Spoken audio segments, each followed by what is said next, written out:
Hi everyone, it's Monday again, so we'll go back to reading some more Thoughts of a Warrior. The chapter we're in now it's called Fighting the Beast. This chapter just goes through everything that we go through. Not everything, it just sort of touches the surface, but lots of people relate to this chapter for sure. I know that many people have told me, but I'm going to read you 3 poems from this one. I think 3 is a nice round number, so I think so. The poems in this chapter as well, they're all ups and downs. I'm reading back through them, and some are quite positive, some are quite negative. I suppose it's how you take them, and I suppose they were all written in different mindsets as well. I suppose that's the thing with MS. Brings you all of the different mindsets. So the first poem I'm going to read you, the first line I'm going to read you is called Fighting. And this one is definitely written on a bad day, I think.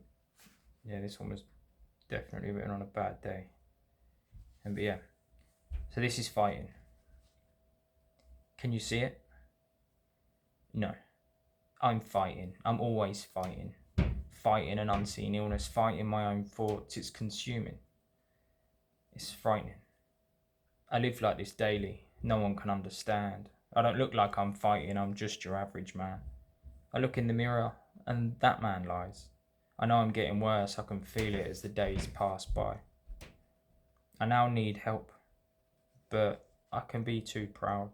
It makes me feel weak, especially when I'm saying it out loud. I know people care. I know I'm not alone. It's still hard to ask for help when the demons I fight are my own. When I look happy, I have a smile on my face. But what you're actually seeing might not be the case. A battle of life with depression and an illness you can't see. No one else can see this fight. I keep it all beneath. That's fighting. That's I don't know. So that's quite sad. That's quite sad. I don't mean them to be sad. I really don't mean them to be sad. It's the thought process that comes out, and then I put it into my phone or onto paper, and that's how it ends up. That's how it ends up. This next one was a day. This is called a bad day. You know, the day where your symptoms are at the highest. I hate it. Symptoms are at the highest, and you just feel everything. You just feel everything, and this one was written on one of those days. Yeah, I still have these days quite a lot, and this poem definitely relates to all of them. Yeah. So this is called a bad day. For me, a bad day with multiple sclerosis is never easy. I have all these dreaded symptoms, none of which you can see. My skin is sensitive, it feels like it's burning. I have this pain in my arm, it doesn't stop hurting. Trigeminal neuralgia is aching my face. My feet can't hold me up, I'm falling all over the place. My balance is terrible, so I'm using my stick to walk. My speech is stuttering, I'm struggling to talk. My brain is confused, I keep forgetting what to do. I've got this double vision, so everything there is now two. My fatigue is breaking me, so I should stay in bed. The depression is crippling me, it's messing with my head. I'm tripping on my drop foot and the pattern on the floor. And to top it all off, I can't pee anymore. It doesn't get easier this bad day for me. Fighting this illness with symptoms you can't see. That's a bad day. I'm pretty sure most of you have been in that bad day.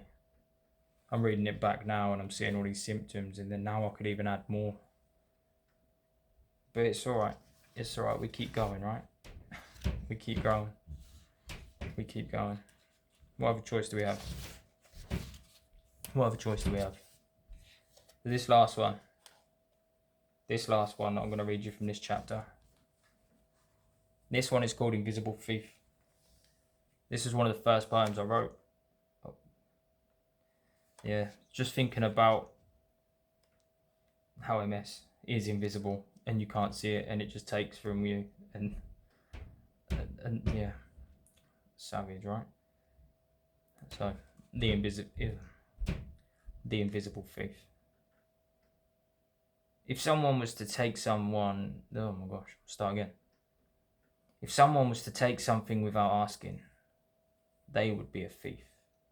You would have someone to blame. You could do something. This pain would only be brief. What happens when they're invisible and they take something out of you? What would you do then? What happens when there's nothing you can do? Something takes your ability to walk. It takes away your vision, steals your clear thinking. It holds you into submission. It tries to take away your life, but leaves you living. Slowly takes away your independence, taking away the freedom you've been given. I don't know how you're supposed to handle this much grief. Only you have the strength to fight this invisible thief. It's the invisible thief. That's in 2021. I read that 3 years ago. Probably a bit longer. But that's when it made it. That's when I made the book. Yeah, so that's the invisible thief. On Wednesday I'm going to come back. I'm going to read you something from my new book, which is on a more of a positive note, on a brighter note. That's a different type of book. That's a different type of book. So I'm going to do that for you on Wednesday, which is really cool. Excited about this one. This is a change of direction, a change of pace, but still sticks with the same sort of story. So until then, see ya.